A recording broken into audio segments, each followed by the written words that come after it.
Want to learn how to get your Instagram QR code? Scan a person's QR code, which the company also calls the name tag, to quickly access their Instagram account. There's a special QR code that can be used to promote specific content or your account. Most of the time, you can make QR codes in the mobile app. Hello everyone, welcome to Online Health Guide.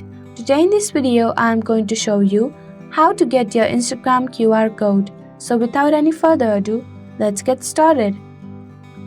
Open your Instagram app on your device. Go to your profile by clicking the bottom right icon. Tap the hamburger menu in the upper right corner.